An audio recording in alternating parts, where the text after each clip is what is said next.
Hello and welcome to The Top Story, a podcast with the headlines of the day from our correspondents around the world. I'm Tianlu. Coming up in this edition. The United Nations is racing to vaccinate children in central Gaza against polio as Israel gives Palestinians a temporary reprieve from the ongoing bombardment. German Chancellor Olaf Scholz has urged parties to isolate the far right after record gains from the right-wing Alternative for Germany party. And China has released more details concerning the agenda of this week's summit of the Forum on China-Africa Cooperation. We begin in the Middle East. Israel is giving Palestinians a temporary reprieve from the ongoing bombardment of the Gaza Strip as the UN races to vaccinate local children against polio. The World Health Organization has confirmed that Tel Aviv has agreed to a series of humanitarian pauses to allow for a polio vaccination campaign. Akram al-Satari reports. With the implementation of a temporary humanitarian ceasefire to roll out a vaccination campaign for children starting Sunday, Palestinian civilians hope it's a prelude to a permanent truce between Hamas and Israel. In the streets of the devastated central Gaza Strip, markets were crowded with displaced Palestinians who took advantage of the temporary halt in Israeli airstrikes to shop and buy supplies from designated locations. The truce represents a glimmer of hope for many Palestinian families to try to make up for what they missed during the Israeli bombing operations.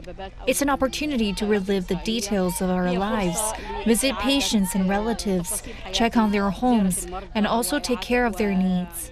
Israeli bombs continued to fall on several areas in the southern Gaza Strip during the first day of the humanitarian agreement sponsored by the United Nations, leaving Palestinian civilians in a state of uncertainty about the success of the truce. We pray to God there will actually be a real truce, but what we see on the ground does not indicate the existence of a truce. It's possible the truce will be violated now or at any moment, because there is no trust in the occupation.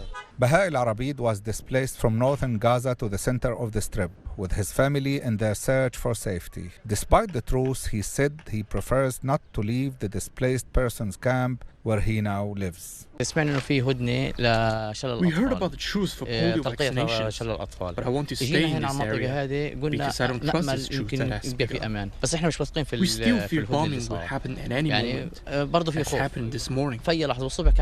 Over the past 11 months of Israel's war on Gaza, the Palestinian Ministry of Health confirms more than 40,000 Palestinians have been killed and 94,000 others injured, while nearly 2 million people have been displaced and 70% of homes across the Gaza Strip have been destroyed. Despite the agreement for a temporary humanitarian ceasefire to vaccinate children in Gaza, negotiations between Hamas and Israel are faltering. Despite repeated American assurances that an agreement is close, talks seem more complicated than ever with no breakthrough in sight. That was Akram al-Satari on the UN vaccination campaign against polio in Gaza. Rallies and a partial strike have continued across Israel for a second day as national outrage grows over the discovery of 6 dead hostages in the Gaza tunnel. Protesters descended on Tel Aviv, Jerusalem and other cities, urging Prime Minister Benjamin Netanyahu to secure the return of remaining hostages by negotiating a ceasefire with Hamas. Protesters blocked major highways, while a partial strike affected schools, hospitals and businesses. Police say they have arrested at least 19 people in rallies throughout the country. The Israel Defense Forces found the 6 bodies on Saturday, suspected to have been killed by Hamas. Meanwhile, Hamas claimed the deaths were due to Israeli shelling. Jonathan Regev reports from Tel Aviv. For a second night in a row, major protests are taking place in Israel, the main one here in Tel Aviv, but also in other cities. Demonstrations perhaps not as big and as intense as those seen on Sunday, but the anger is still here. The general strike that was called for Monday eventually ended in the early hours of the afternoon. The strike may have ended, but the anger is still here. A lot of anger, a lot of frustration due to the fact fact, the understanding that hostages that are alive in Gaza are dying, and those 6 hostages, their bodies were brought back on Saturday night, give the exact example of what is happening to the hostages. Prime Minister Benjamin Netanyahu is trying to explain his motives for what many people here in Israel see as a deliberate derailment of negotiations. The Prime Minister apologizing to the families for not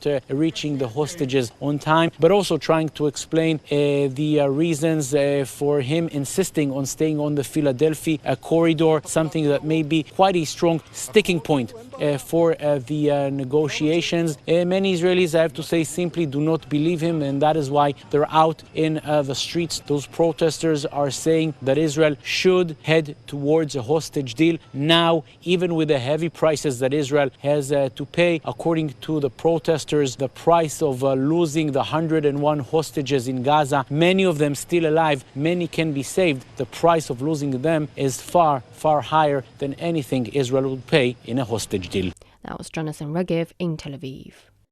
In Europe, German Chancellor Olaf Scholz has urged the mainstream parties to avoid working with the far right after record gains by the right-wing Alternative for Germany party. The AfD has won elections in the country for first time since end of World War II. It recorded a big victory in the state parliament election in Thuringia. The party also made significant gains in Saxony. Peter Oliver reports. The statistic we heard right at the beginning of this section speaks for it a lot. This is the first time since the far-right party has won an election of this magnitude in Germany. It's been seen as a political earthquake right throughout the establishment. We've heard from Olaf Scholz calling on those that can form coalitions, that will be charged with forming coalitions for ruling here in Thuringia, where I'm speaking to you from, and in Saxony, not to have anything to do with Alternative for Germany. We've heard from the Green Party as well. Ricarda Lang charged with coming out to speak to the press. Difficult job for her. They were booted out of the parliament here in Thuringia. They've got in by the skin of their teeth in Saxony. We heard from her was basically saying, look, we're going to learn something from this and try and regroup from this and try and get voters back on side. But there are those that have been quite reasonably happy with what they've heard outside of Alternative for Germany and the Sarah Wagenknecht alliance that we've just heard from in my report there. The Christian Democratic Union, they won in Saxony and they came in second here in Thuringia. They're most likely to head up the coalition that will rule this state. It is worth noting that here in Thuringia, even though AfD are unlikely to be able to form a government, they will have a third of the seats in the parliament and will be able to veto any big decisions that they don't particularly like. But there is a little bit of meltdown going on here in Germany as well, and that's coming from the Free Democrats. They're the most junior of the junior partners in the three-way ruling coalition that Olaf Scholz heads up. We've heard from Wolfgang Kubicki, who's the co-chair of that party, the vice chair of the party, also vice president of the Bundestag, saying, look, we need to get out of this coalition sooner rather than later. That would, of course, bring down the current government. We need to get out of this coalition sooner rather than later so it doesn't cause us more problems in a year's time when Germany has a federal election. That was Peter Oliver reporting. In North America, school districts across the United States are gearing up for measures that will ban the use of cell phones in class. It comes as U.S. health authorities have warned against the adverse impacts of social media on teenagers, prompting states to formulate their own restrictions on how much access students can have to their phones and social media platforms during school time. It is Tiansan reports from Los Angeles. The Los Angeles Unified School District, the second largest in the nation, has approved a policy to ban students from using cell phones and social media during school time. Many parents are in favor. I think it's a great idea. I think kids come here to school to learn, and a lot of time they're using their phones. They're too busy on the phones instead of paying attention to the teacher. The move will take effect early next year following a broader push by California and several other states, including Florida, Utah, Louisiana, Virginia, and South Carolina. Some schools have already seen benefits from having implemented similar measures. What we've heard from teachers is that this has been a really positive change, and it's shown that our kids are reconnecting not only to one another, but also to instruction and to learning. While some districts aim for a complete ban throughout the school day, others push for a partial ban just for the instructional time. I think it should be under the doing classroom, maybe at lunchtime, let them have it for emergency. But I think during class, they should have their phones off. And it's not just about the amount of time these students are spending with their phones, but it's also about the use of social media and its implications. Last year, U.S. Surgeon General Vivek Murthy went so far as to issue a health advisory, saying that the nation is facing a youth mental health crisis and raising concerns that social media could be a significant factor. The announcement has mobilized California lawmakers who've previously failed to pass laws that would fine social media platforms for addicting children. But in an overwhelming majority, the U.S. Senate approved last month the Kids Online Safety Act, requiring companies to protect children under 17 from addictive algorithms and messages from strangers. A wider control on teenagers' social media use could take months to implement, but many will already see restrictions on their cell phone use in this academic year. That was Edith Tiansen on the cell phone ban in California schools. A change of government is coming in Mexico as the country prepares to inaugurate its first female president, the successor to Andrés Manuel López Obrador. The outgoing leader has given his final State of the Union speech in Mexico City. Alastair Beverstock has more. Mexico City's storied Central Square, the Zócalo, hosted the final State of the Union address by President Andrés Manuel López Obrador Sunday. 1 month from the end of his 6-year term, the leader known as AMLO spoke for 2 hours on his administration's achievements. World Bank figures showed statistics of 34.3 million people in Mexico living in poverty in 2018, reduced to 24.7 million in 2023. In other words, in 5 years, 9.5 million Mexicans have escaped from poverty. A president who prides himself on infrastructure and self-sufficiency, López Obrador has presided over a period of solid economic growth in the country. When we took over, Mexico's economy was the world's 15th largest. Today, we are the 12th. In 2023, we received $36 billion in foreign direct investment and $31 billion in the first 6 months of this year. Thousands turned out to see the president summarizing his 6 years in the country's top job. The president has done a good job. There have been real changes, and his 73% approval ratings are testament to that. It hasn't been perfect, but the country is good. It's not great, but not terrible. In the middle. Things are better. We hope the next president keeps them that way. With 1 month to go before he leaves office, AMLO's successor was here too.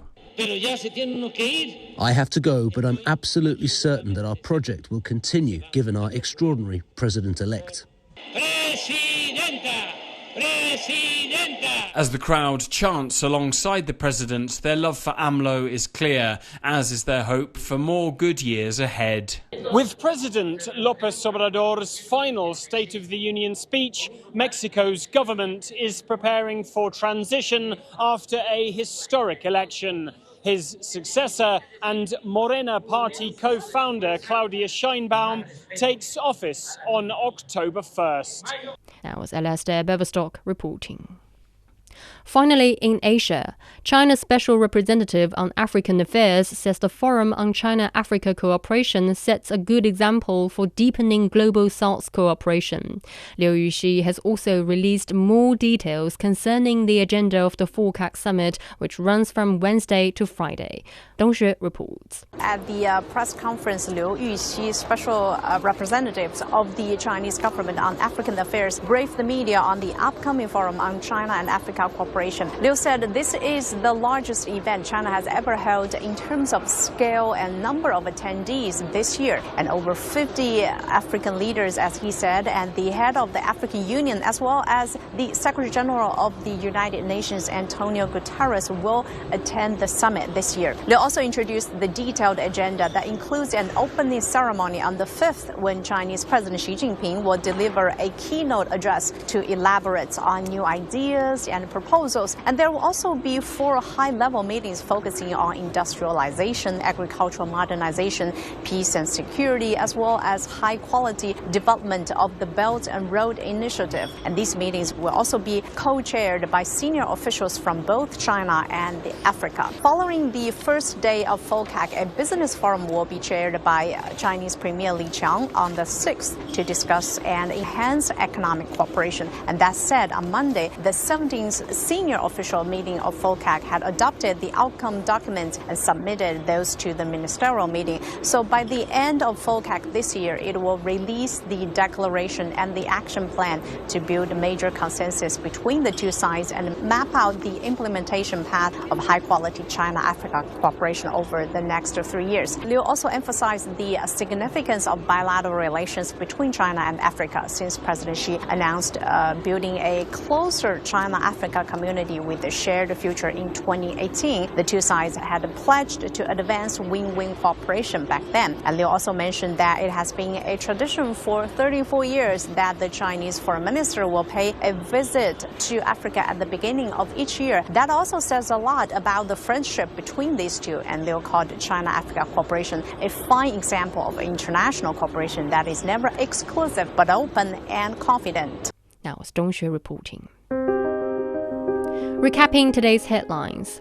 The United Nations is racing to vaccinate children in central Gaza against polio as Israel gives Palestinians a temporary reprieve from the ongoing bombardment. German Chancellor Olaf Scholz has urged the parties to isolate the far right after record gains from the right-wing Alternative for Germany party. And China has released more details concerning the agenda of this week's summit of the Forum on China-Africa Cooperation. That's it for this edition of The Top Story, a podcast that brings you world headlines every weekday. For more news in politics, business, sports and culture, you can subscribe to the Beijing Hour, a 1-hour podcast news magazine program. We welcome and appreciate all ratings and reviews. I'm Tian Lu. Thank you for listening.